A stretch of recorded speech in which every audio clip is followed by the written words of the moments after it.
Hi there and welcome to the Child Protection Training Session. Ignite Church follows the ACC Child Protection Policy and is committed to protecting children and young people. Everybody needs to be responsible, and it's important to understand the responsibility you have, including helping children and young people realize their full potential by providing services that promote caring attitudes and responses towards them. If anything in this training session makes you feel uncomfortable or triggers you, please reach out to one of the church leaders for help. Now, one of the most important responsibilities of a volunteer working with children is to be able to define and recognize abuse in children and young people. So, let's begin by looking at the types of abuse. First of all, physical abuse. This occurs when a child has suffered or is at risk of suffering a non-accidental physical trauma or injury. It may include hitting, shaking, throwing, or biting. Other forms of physical abuse include poisoning or giving children inappropriate medication. Sometimes we joke with other parents about giving our kids medicine that makes them sleep through the night, like Phenergan, but such actions are unacceptable and frankly illegal.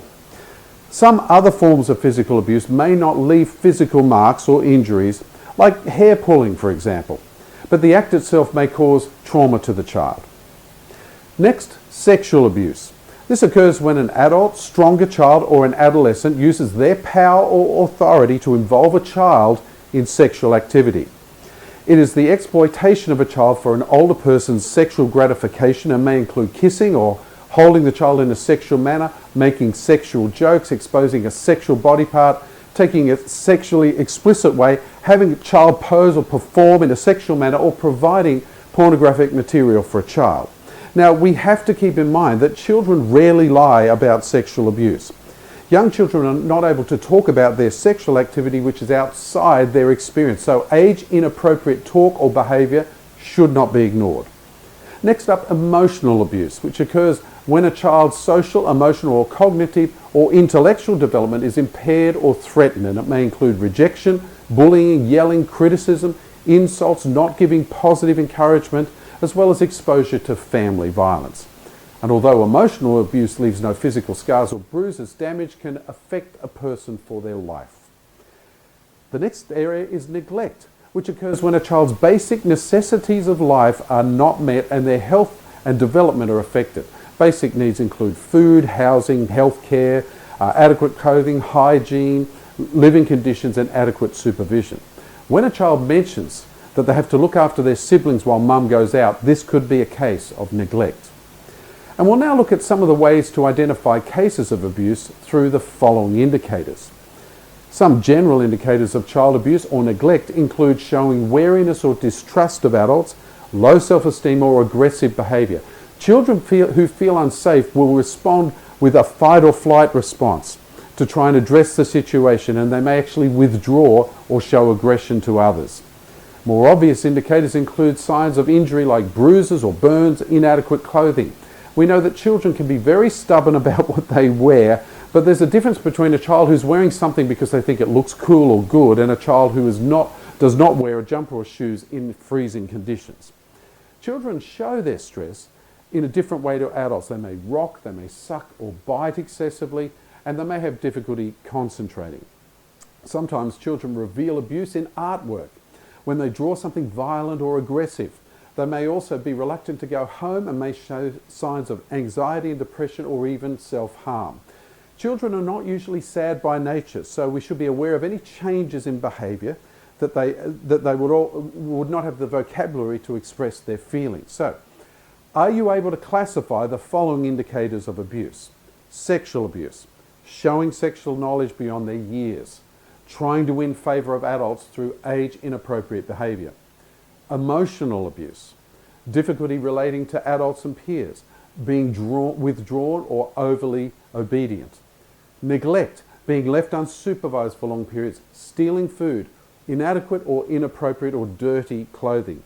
And physical abuse, being seemingly accident prone, having broken bones or unexplained bruises or burns or welts in different stages of healing, being unable to explain the injury and provide an explanation as to why they have it, an inconsistent or vague one, or drug use. Let's do a quiz. Do you know the facts? True or false? Only disadvantaged people with low intelligence will abuse their child. The answer is false. All parents naturally know how to function in their roles and how to care for the child. The answer is false. The stranger is the danger, and the most abuse is committed by a person who is not known to the child. And of course that one is false. Most offenders are men or women under the age of 35. That one's true. Sexual abuse of children is not normally violent. That is false. Children make up stories about being sexually abused for attention. That one is false too. Now, there are quite a few misconceptions concerning child abuse. Let's have a look at some of them now. Only disadvantaged people with low intelligence will abuse their child. Although lack of finances and or poor standard of living do produce pressures, it's not only caregivers of low socioeconomic backgrounds that will abuse. Mental health problems in adults, as well as pressures in day-to-day living, can push any adults beyond their breaking point, and their children can be the victims of unprocessed stress and strain. What about all parents naturally know how to function in their roles and how to care for the child? Well, bringing up a child is a demanding task, one for which there is little or no training. For most parents, their parenting style is largely affected by the role their parents played. So poor parenting styles can continue, as this is the new parent's primary point of reference. Now, the church must step in and assist these families through biblical teaching and family support opportunities. It's a great opportunity for the church to minister. The stranger is the danger. Well, most child abuse is committed by persons who are known to the child, who use their relationship to build trust and power to manipulate the child into an abusive situation. Abusers usually aim to befriend and groom the child into a false sense of trust with so-called secrets before abuse takes place. What about this one? The offender is an older man. See, most perpetrators are under 35 years of age and have often perceived to be friendly and very good with children. Sadly, it can be the highly respected married man with children who becomes the offender. Women can also be offenders. What about sexual abuse in children is normally violent. Only 5% of reported cases are violent acts. The offender often finds it easy to trick and manipulate the child into sexual contact with presents as bribes and special treatment and affection. Psychological and emotional harm are the most devastating effects of child sexual abuse. Children make up stories about being sexually abused. Well, let's look at that one. Children rarely lie about or imagine sexual abuse. Young children are not able to dialogue about sexual activity which is outside of their experience. Let's look at some procedures to minimize harm to children. Now, we need to ensure that children know that it is their right to feel safe at all times. This could include teaching about them, about acceptable and unacceptable behaviour in general, including appropriate and inappropriate contact, and saying no to anything or anyone that makes them feel uncomfortable or unsafe. It is important to let children and young people know who an authorised leader is in the organisation and who support people are who will protect them. Children should know that they can share any information with someone they trust. They need to know who they can talk to. Anything a child or young person says regarding abuse should be taken seriously, and we should follow up on their concerns. The safety of the child in our care needs to be our main priority. We need to make sure that they are safe by monitoring their activities and ensuring that their environment meets all safety requirements. The children and young people in our care should be encouraged to tell a leader about any suspicious activity or suspicious people. Suspicion of harm is when someone has a reasonable suspicion that a child has suffered, is suffering, or is at risk of suffering significant harm. You might be concerned at significant changes in the behaviour of a child or the presence of suspicious injuries. Now, we have a duty of care to follow up on any suspicions of harm, and this will begin with informing your team coordinator or pastoral team. Take it up the line. Sometimes we as leaders may be unaware of harm until it is disclosed. Disclosure of harm occurs when someone, including a child, tells you about harm that has happened, is likely to happen, or is happening at that time to the child. Disclosures of harm may start with something like this. I think I saw ... Somebody told me that ...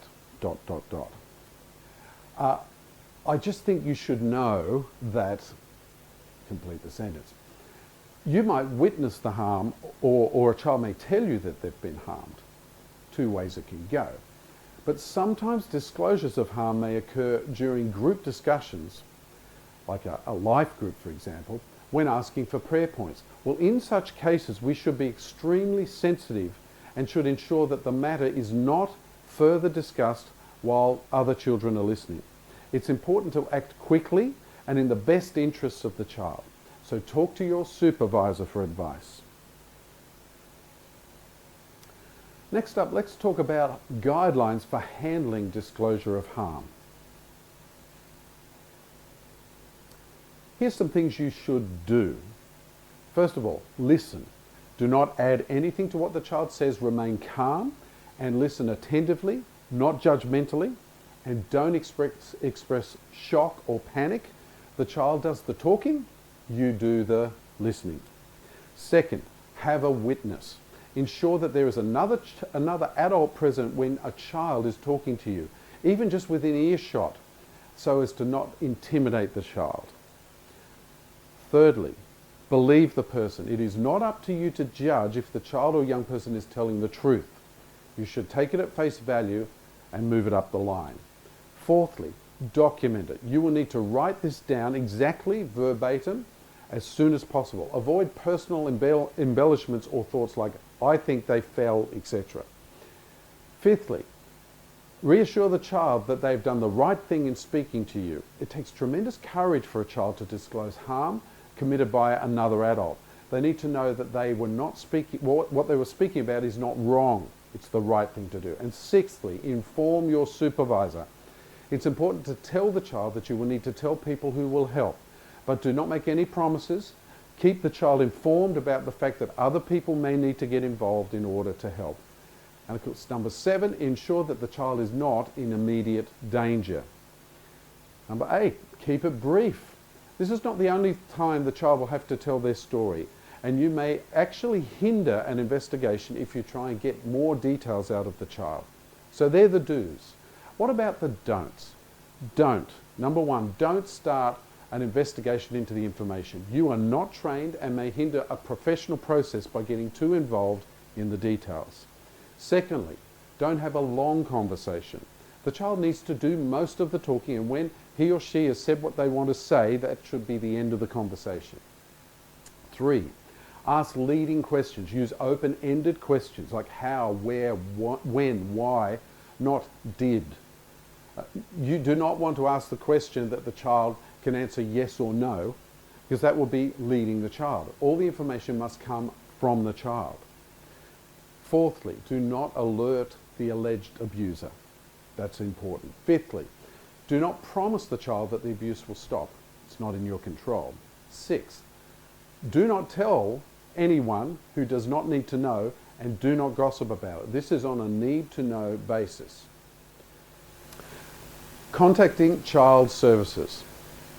Well, beyond legal mandatory reporting, a biblical calling to care for the vulnerable means that we need to act appropriately upon our concerns about a child or a group of children who may be at risk of being harmed.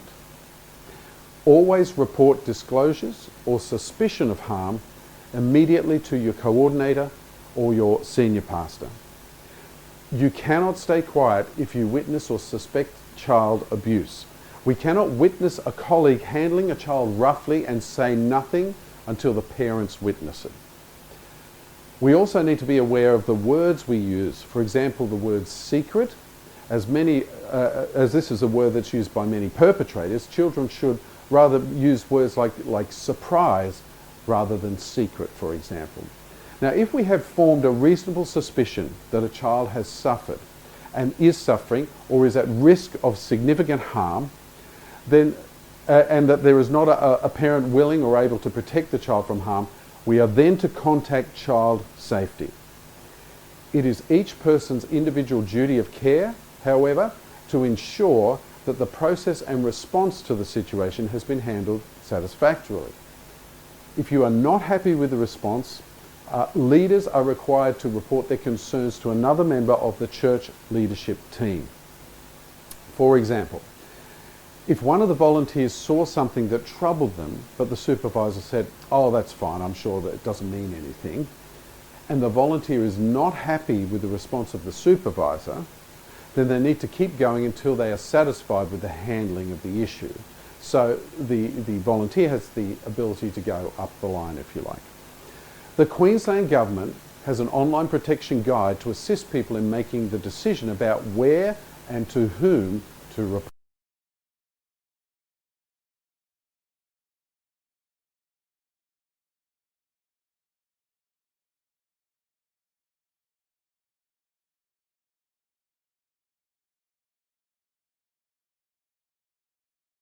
Use the guide, but follow your gut. If you are not satisfied, you need to keep going up the line until you are.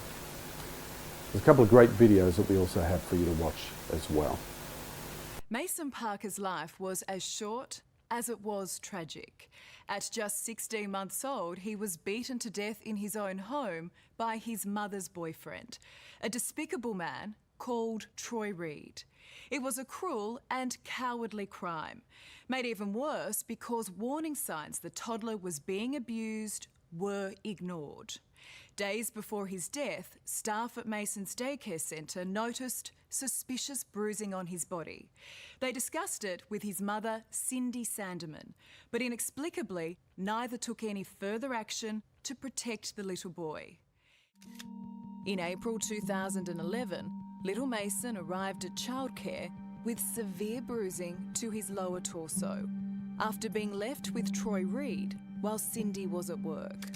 Staff at the centre documented the injuries, but crucially only discussed them with Cindy and did not notify the authorities. How did Reid explain those injuries to you? That he had sat on a chair that was attached to a dining chair. And that like a high chair? Yeah, like a plastic one. And that he had slid underneath and fallen onto a pop-up toy. And you bought that? Yep, I did. The childcare centre called Cindy twice. Was that the right thing to do? No. How did they know who was doing the damage? It could have been either one of them. They should have picked up the phone, rang the police. They could have rang the doctor, could have rang the ambulance people. They could have rang the authorities. How did they know who was doing it? Just 8 days later, Troy Reid was again minding Mason while Cindy was at work when he made a frantic call to 000. What's he doing right now? Just tell me. He's not responding. He's turning blue. Okay. We're going to get somebody there as quick as you can, okay? Mason, what do I do? What do I do? Mason. Mason. Mason was dead.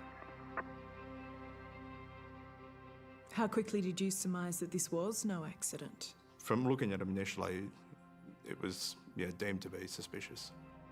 Detective Sergeant Ben Hunter, himself a father of 5, led the investigation into Mason's death and was horrified by what he uncovered.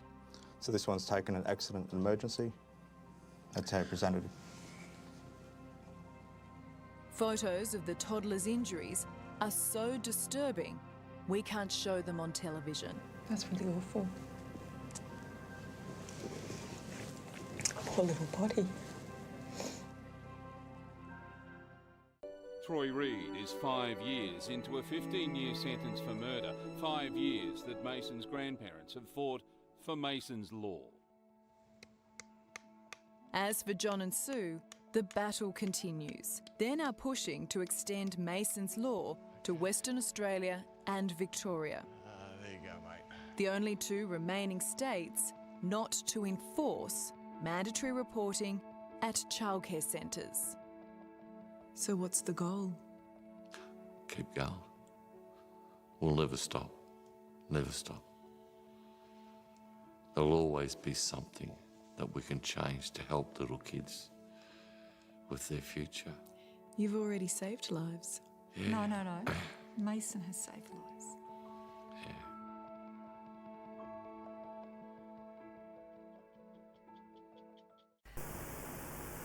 Every volunteer should read the Safer Churches guidelines for the ACC, and we can provide those to you.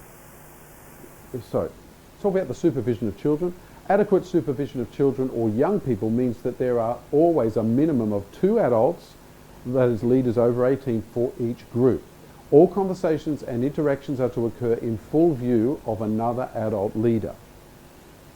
At commencement and throughout the session, check that all children that are signed in are accounted for, and only release children to nominated persons.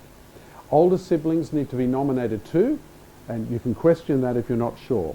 If youth want to leave a meeting of their own accord, you need to have permission from the parents. Physical contact. Only initiate physical contact with the child's permission. For example, can I give you a hug?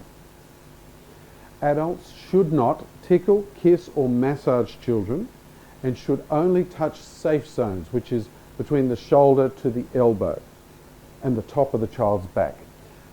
Adults should sit or stand side on rather than front on, and children should be encouraged to sit next to you rather than on your lap.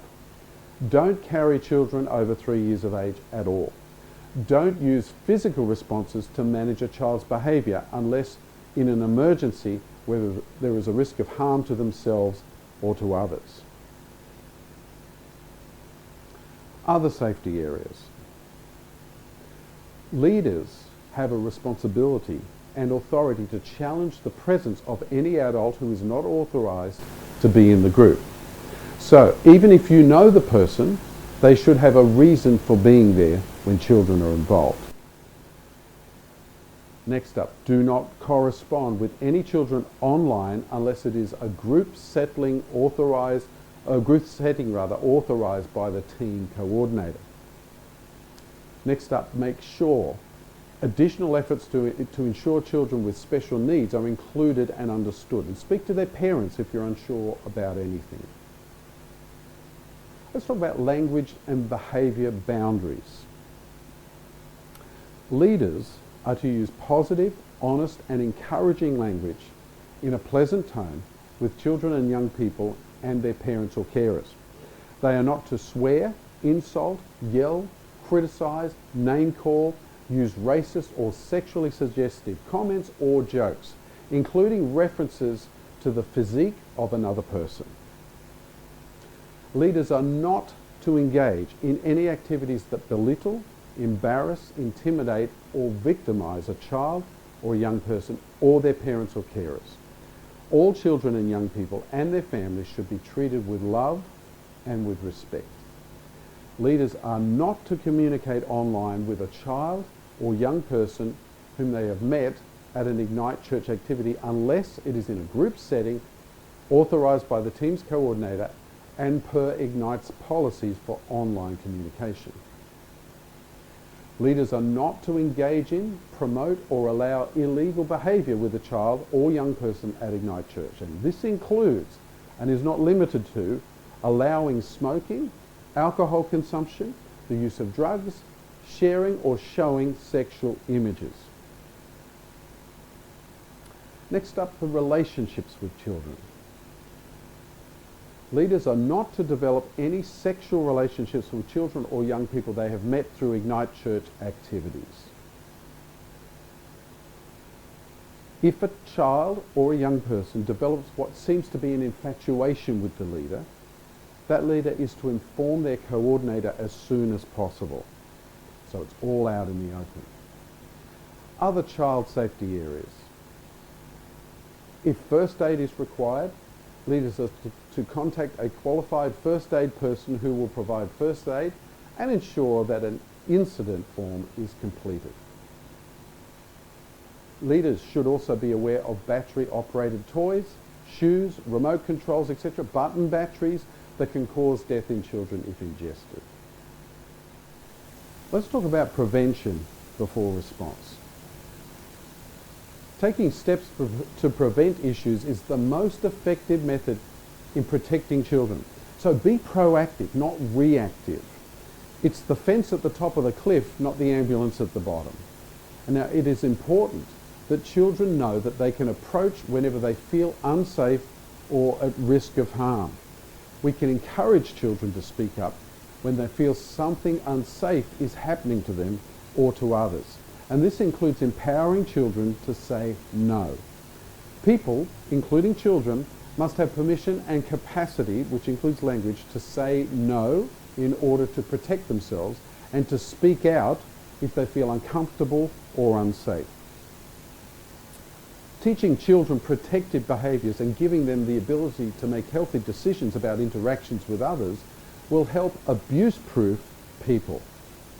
As safe leaders, we need to respect other people's boundaries.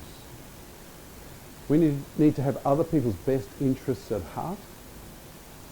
We also need to be led by God. We are also accountable and be transparent to our teams. The church is asking us to represent God.